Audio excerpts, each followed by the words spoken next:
ദിലീപ്, ഈ ഇസ്ലാമാബാദ് കേന്ദ്രീകരിച്ചിട്ടുള്ള ഒരു മധ്യസ്ഥ നീക്കം, അതിൽ പാകിസ്ഥാന്റേതായ ചില നിക്ഷിപ്ത താല്പര്യങ്ങൾ കൂടിയുണ്ട്.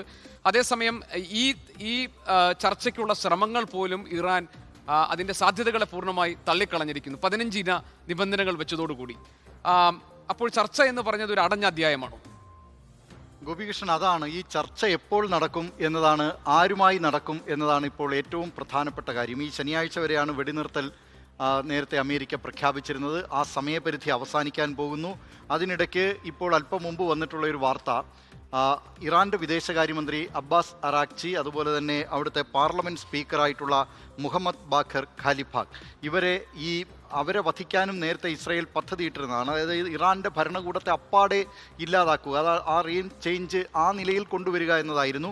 പക്ഷേ അതിൽ ഈ അബ്ബാസ് അറാക്ചിയെ കൊന്നുകഴിഞ്ഞാൽ പിന്നെ ഈ ചർച്ചയ്ക്ക് ആര് എന്ന ചോദ്യം പാകിസ്ഥാൻ അമേരിക്കയോട് ഉന്നയിച്ചതായിട്ടാണ് റോയിട്ടേഴ്സ് റിപ്പോർട്ട് ചെയ്യുന്നത്. അതേ തുടർന്ന് അവരെ താൽക്കാലികമായി ഇപ്പോൾ അവർക്കും ഇതുപോലെ നേരത്തെ ട്രംപ് പറഞ്ഞ ഈ 5 ദിവസത്തെ ഒരു ഇടവേള എന്ന് പറഞ്ഞതുപോലെ ഏതാനും ദിവസത്തേക്ക് അവരെ ആ ലിസ്റ്റിൽ നിന്ന് ഇസ്രായേൽ നീക്കം ചെയ്തതായിട്ട് വാൾസ്ട്രീറ്റ് ജേർണലും റിപ്പോർട്ട് ചെയ്യുന്നുണ്ട്. ഞാൻ പറഞ്ഞു വന്നത്, ഇതാരുമായി ചർച്ച, എപ്പോൾ ചർച്ച എന്നത് വളരെ പ്രധാനപ്പെട്ട കാര്യമാണ്. ഈ ചർച്ചയിൽ ആരൊക്കെ പങ്കെടുക്കും എന്നത്. ഈ ശനിയാഴ്ച വരെ ട്രംപ് ഇതിനകം ആ സമയപരിധി, വെടിനിർത്തലിൻ്റെ സമയപരിധി നീട്ടിയിട്ടുമില്ല. അതിനിടെ വരുന്ന വാർത്തകൾ എന്ന് പറയുന്നത് അമേരിക്കയെ സംബന്ധിച്ച് അമേരിക്കയുടെ ആയുധങ്ങൾ തീരുന്നു എന്നുള്ളതാണ്.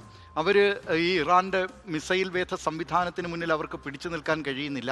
മാത്രമല്ല, മിസൈൽ മഴയാണ് അവർ ഇസ്രായേലിലൊക്കെ വർഷിച്ചുകൊണ്ടിരിക്കുന്നത്. ഇസ്രായേലിലും അതോടൊപ്പം തന്നെ ഗൾഫ് രാജ്യങ്ങളിലൊക്കെ അവർ വലിയ ആക്രമണം, ഗൾഫ് രാജ്യങ്ങളിൽ പ്രത്യേകിച്ച് അമേരിക്കയുടെ സൈനിക താവളങ്ങൾ കേന്ദ്രീകരിച്ചും പിന്നീട് റിഫൈനറികളിലേക്കൊക്കെ അവർ നടത്തുന്ന ആക്രമണം, അതിനെ പ്രതിരോധിക്കുന്ന ഈ പേട്രിയറ്റ് താഡ് ഈ സംവിധാനങ്ങളുണ്ട്. ആ സംവിധാനങ്ങളിൽ ഉപയോഗിക്കുന്ന ഇന്റർസെപ്റ്റർ മിസൈൽസ് തീർന്നു വരികയാണ്. അതേ തുടർന്ന് ഇപ്പോൾ ഈ അമേരിക്ക യുക്രൈന് കൊടുക്കാൻ വേണ്ടിയിട്ട് നേരത്തെ യൂറോപ്പിലെ രാജ്യങ്ങൾ അവർ പണം കൊടുത്ത് ഓർഡർ ചെയ്ത് വെച്ചിട്ടുള്ള ആയുധങ്ങൾ കൂടി ഇപ്പോൾ ഇറാനിലേക്ക് കൊണ്ടുവരാൻ അവർ ആലോചിക്കുകയാണ്. ആ നിലയിൽ അതിനിപ്പോൾ ഈ 5 ദിവസത്തെ ഇടവേള, അതിനുശേഷം ഈ കൂടുതൽ ആയുധങ്ങൾ ഇവിടെ എത്തുമോ എന്ന കാര്യത്തിലും അതെ അങ്ങനെയൊക്കെ നമുക്ക് എന്തായാലും എന്താണ് ഇനി 2 ദിവസത്തിനകം സംഭവിക്കുക എന്നത് പ്രധാനമാണ്. തീർച്ചയായും ദിലീപ് പറഞ്ഞതുപോലെ ഈ 5 ദിവസത്തിന് ശേഷം എന്ത് എന്നുള്ളത് ഏറ്റവും പ്രധാനപ്പെട്ട ചോദ്യമാണ്. പക്ഷേ 5 ദിവസം സമാധാനം എന്നൊക്കെ പറയുമ്പോഴും സമാധാനത്തിന്റെ പ്രത്യക്ഷ സൂചനകളൊന്നും കണ്ടുമില്ല. ആക്രമണം തുടരുന്നുണ്ടായിരുന്നല്ലോ. ഗോപി, ഈ ചർച്ചകളുമായി ബന്ധപ്പെട്ട് പറയുമ്പോൾ കഴിഞ്ഞ ദിവസം തന്നെ ഈ വെടിനിർത്തലിന് പിന്നാലെ തന്നെ ചർച്ച നടന്നു എന്നുള്ളതായിരുന്നു ട്രംപിന്റെ വാദം. പക്ഷേ ഇറാൻ അങ്ങനെ നടന്നിട്ടില്ല എന്ന് പറഞ്ഞു. ഇന്നിപ്പോൾ നോക്കൂ, ഗോപി അല്പം മുമ്പ് പറഞ്ഞതുപോലെ ഇറാന്റെ പരമോന്നത നേതാവാകാൻ അവർ എന്നെ ക്ഷണിച്ചു എന്ന് പറയുന്ന ട്രംപ് അതിനോടൊപ്പം തന്നെ വീണ്ടും ചർച്ചകൾ നടക്കുന്നുണ്ട്. പക്ഷേ ഒരു ഒത്തുതീർപ്പിലേക്ക് പോകാൻ ഇറാന് കഴിയാത്തത് അവിടുത്തെ മറ്റ് സാഹചര്യങ്ങളൊക്കെ പ്രതികൂലമാകുമെന്നുള്ള പേടി കൊണ്ടാണ് എന്നതുകൂടി ട്രംപ് പറയുന്നുണ്ട്. അതായത് ഇപ്പോഴും ചർച്ച നടക്കുന്നുണ്ട് എന്നുള്ളത് തന്നെയാണ് ട്രംപ് ആവർത്തിക്കുന്നത്. പക്ഷേ അതേസമയം തന്നെ ഒരു ചർച്ചയും നടക്കുന്നില്ല എന്ന് ഇറാൻ ആവർത്തിക്കുകയും ചെയ്യുന്നുണ്ട്. അതെ, ഒന്നും വരുന്നുമില്ല. ഇറാൻ അത് നിഷേധിക്കുന്നുമുണ്ട്, വളരെ വ്യക്തമായി തന്നെ നിഷേധിക്കുന്നുണ്ട്. അതുകൊണ്ട് തന്നെ ഈ ചർച്ചകളുടെ ഭാവി എന്താകും എന്നുള്ളത് തന്നെയാണ് ഏറ്റവും പ്രധാനം. മാത്രമല്ല ഈ 5 ദിവസത്തിന് ശേഷം എന്ത് സംഭവിക്കും വലിയ